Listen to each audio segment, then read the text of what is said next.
Howdy. Here's another deal from Christopher Doherty, located in the city of goddamn it, Gall. That was from a fire. Here I go, laughing again. It was from a Firesign Theater album. I don't know, some of you may remember Firesign Theater. Had to be in two places at once when you really know you're no place at all. Sometimes I feel that way in the United States of America. I feel like I'm in two places at once, like I'm in the Feudal States. I'm in the United States. In fact, somebody mentioned that today at work. Not at work. I volunteer. It's not, well, it's work, but I don't get paid, so maybe it isn't work. But anyhow, mentioned that it was like a fiefdom here anymore.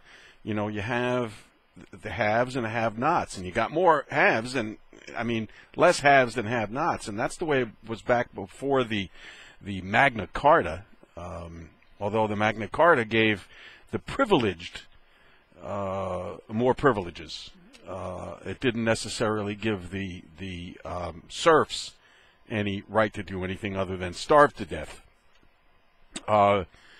Sometimes I look around and I think that's where we're headed. We have people who can't get health insurance. We have folks who have health insurance and prescription coverage, and they have this thing called a donut hole. And the only people that fall into those holes are the ones that are sick. And how does the government justify allowing sick people to fall into a hole? Well, Hitler did it really well. He justified it by saying, in essence, that it was their fault that they were mentally challenged or sick or whatever.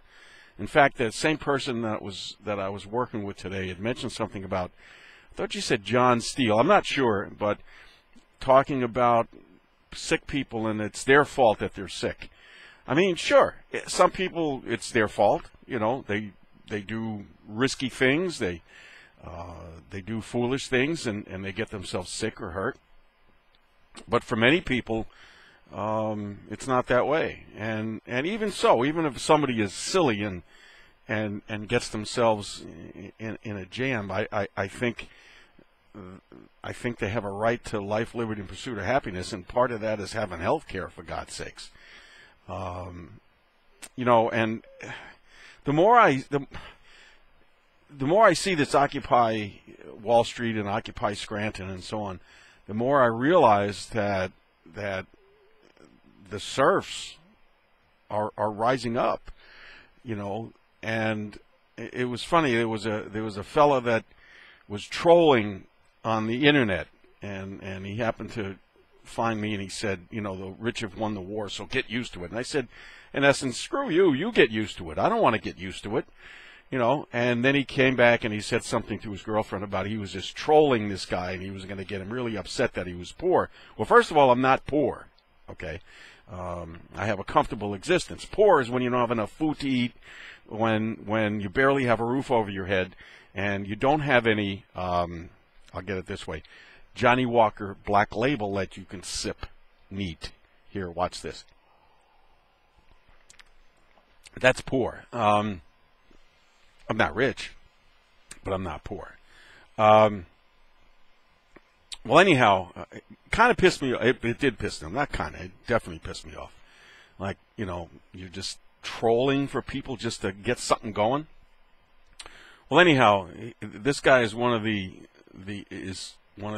I'm thinking the word instigator, not instigator, but kind of got things together for Occupy Scranton. And I was thinking, here's a guy who's telling me that the rich have won, and obviously if you're fighting a war and you believe the other side has won, you might as well lay down your arms and not even consider fighting anymore, because obviously the war is lost. It's all an attitude. If you believe you can, then chances are you may be able to do it. If you don't believe you can at the outset, then don't even try. But I got in this volunteer place. I got a call from a brittle diabetic who was going to fall into the donut hole. She takes about 5 vials. Since I don't really know what how much of a quantity it is. But obviously it's a lot. I mean, 5 vials of insulin a day. And, of course, brittle diabetic means it's barely controllable. It has to be constantly monitored. And she's on a pump. So she's the kind of person that will fall into this donut hole rather quickly. Now, she was on Medicaid, and when her husband got a raise in pay, she was now over the limit for Medicaid. So she lost the Medicaid. So now she loses, what Medicaid provided, and she has to apply on her own for Part D, prescription coverage, because that was covered by Medicaid. So now she's going to wind up in this donut hole. So there's a $320 deductible plus 25% copay, and then she'll spend, when she hits, I think it's $2,960 or something, she'll spend about $4,700, $4,800 after the $320 deductible and after the copays until Medicare kicks back in. And the first thing she said to me, one of the first things she said was, when we got to that point, she said, well, I could probably get by on 4. So she's already thinking about cutting down on medication. And I did a little research, and I found that most people who get into the donut hole do cut back on medication. So obviously when they do, it serves a valid purpose for the people who discovered the donut hole, is these people die, and then we don't have to worry about them anymore. That's a fiefdom. That's a feudal system. The feudal system was the privileged have it, and they make sure that the unprivileged never get it. Okay? And they make sure that the unprivileged have no way to get it, so that the wealth gets into the hands, and money goes to money. Well, that's why. Okay?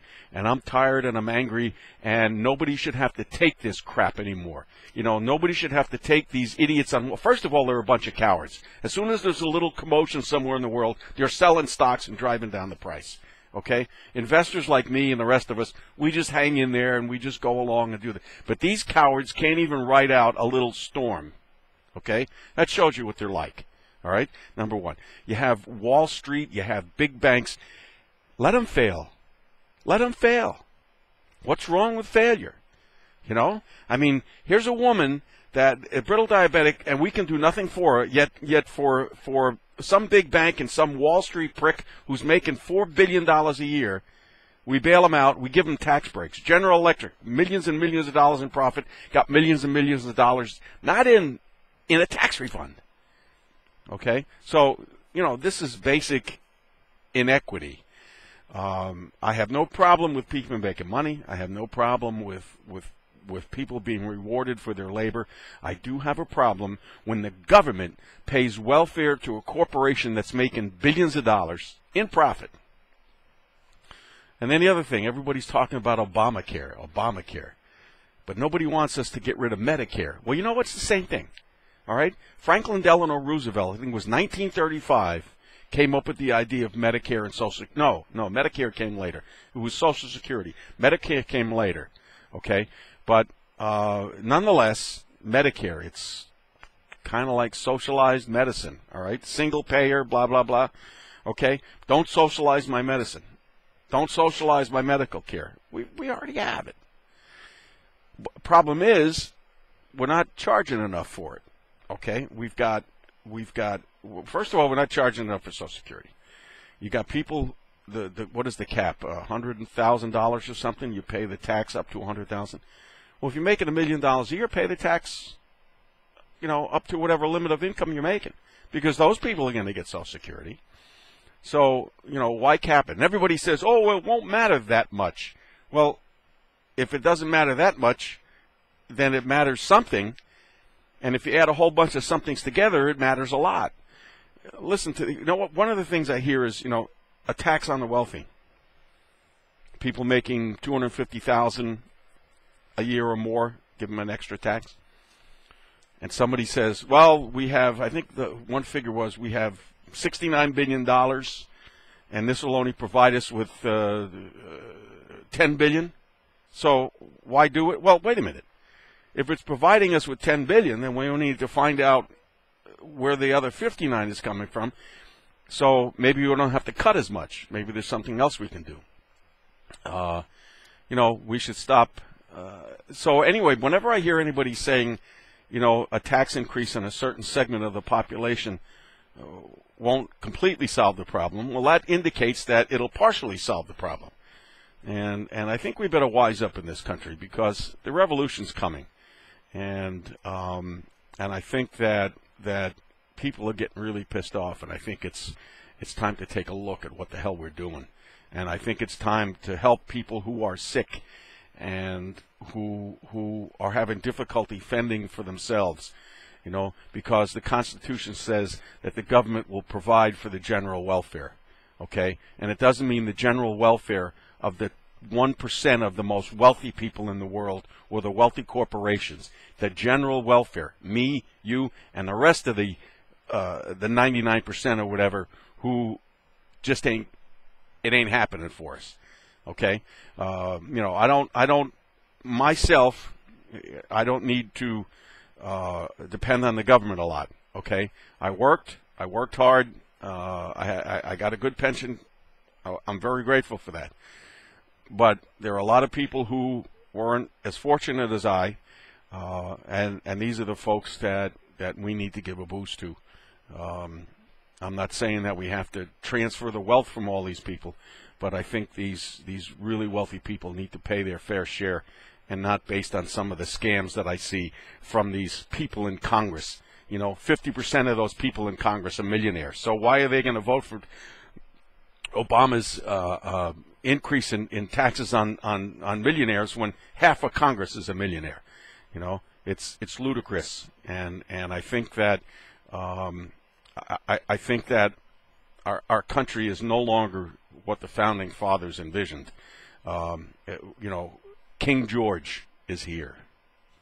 Thanks.